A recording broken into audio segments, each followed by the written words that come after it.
Hi, it's me Andrea, and today I want to talk about the new Viltrox 60mm 1.8 full-frame E-mount lens, a lens that I now do own.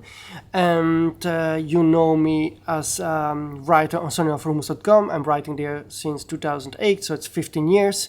And you might think of me about like a kind of guy that really does buy a lot of cameras and lenses, but this isn't true. Absolutely not. I currently do own one camera, the A7R5, which I'm using right now, and 3 lenses, and that's it. I love to try other lenses, but I really only want to buy lenses that I'm really sure I'm going to use.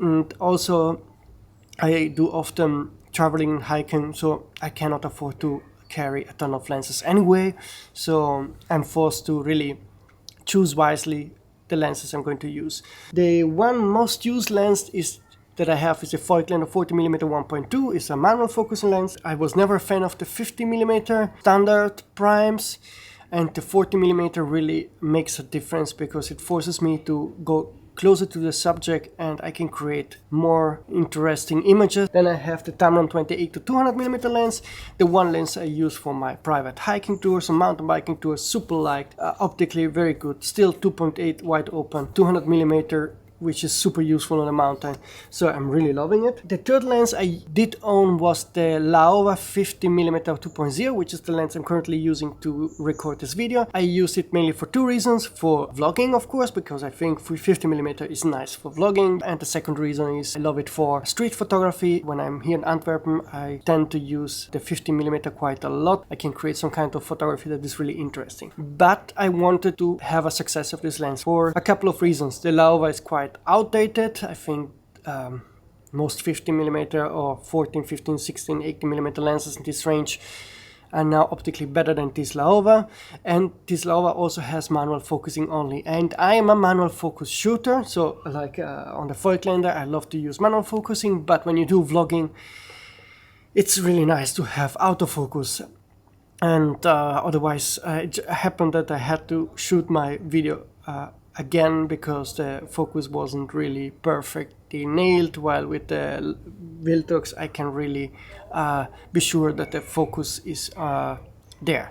So I wanted to buy a new lens, and the options were between this new Sigma 40mm 1.4, the Sony 40mm 1.8, and the Viltrox. I never considered the Viltrox, but I saw a couple of reviews where people were really excited about it, and the Sigma 1.4 is great, but it's really big and heavy, so again not something that I can afford to carry around easily or do street photography with it.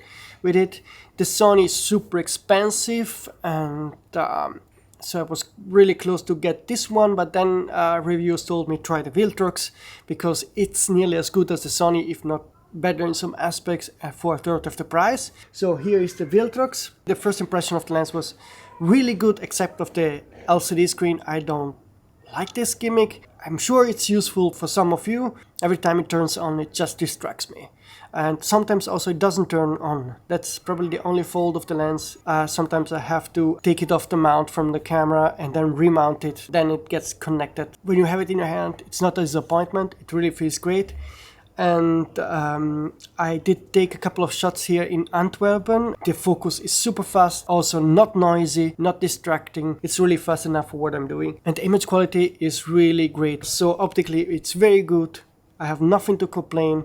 Autofocus is great. And then what I really love is to shoot the vlogging videos with this one. So now I'm doing just a quick vlogging test just to show you the look you will get with the Viltrox 60mm 1.8, the full frame autofocus lens from Sony. I'm just moving a bit around, and I'm holding the Sony A7R5 with the lens with the Hochu microphone on top, and the AM223 from Sirui, the small tripod. As you can see, 60mm gives you plenty to work with in the background. It has a nice bouquet on the leaves. If I step down to 7.1 or 8.0 right now, then you have much more in focus. 1.8. Really, if you are a vlogger and you need a new setup, a full frame setup, think about getting the Sony a7R5 or the ZV-E1 would be even better. With this lens, the 60mm from Viltrox, autofocus is perfect, it nails it always, the quality is perfect, the bokeh part is also very nice, and I think you can do some great videos with it. Definitely a sleeper lens for all vloggers out there to get this 60mm 1.8, and you can also see some size comparison with the Voigtlander and the Tamron lens. I can fit all those three lenses easily in my bag. To sum up my first impression about the Viltrox 60mm 1.8, if you need a lens like this, buy it. But it's super affordable, super fast autofocus, image quality that is really great.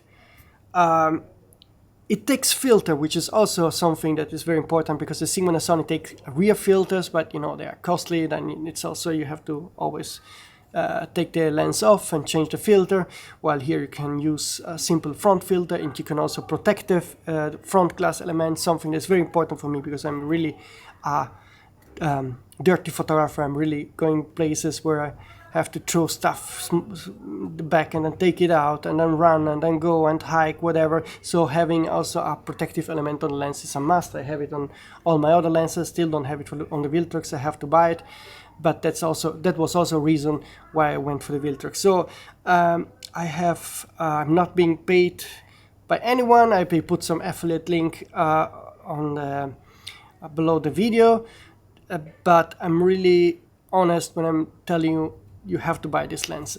Like I'm telling you to buy the Tamron if you do some hiking and traveling photos, if you don't need something that is wider 28mm.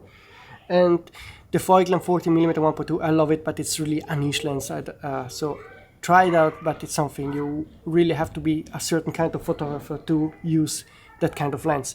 So buy the Viltrox, don't worry, it's excellent. Just check if your lens is working. I'm a bit worried about the fact that sometimes it doesn't connect electronically with the camera. Probably the only thing that I'm worried, and be sure to test it a couple of times if you get it, and eventually send it back if you don't feel safe to keep it. So this is it. Now I have 3 lenses and I don't plan to buy any other lens. There's nothing I really need. Probably the only thing on my mind right now is to buy a new microphone, the new one announced by Sony, and maybe a backup camera that could be the new A7C II. But let's see once that camera gets released, if it's really something that also is napped enough, a step forward enough for me to really consider to buy it. That's it for today. See you soon, folks.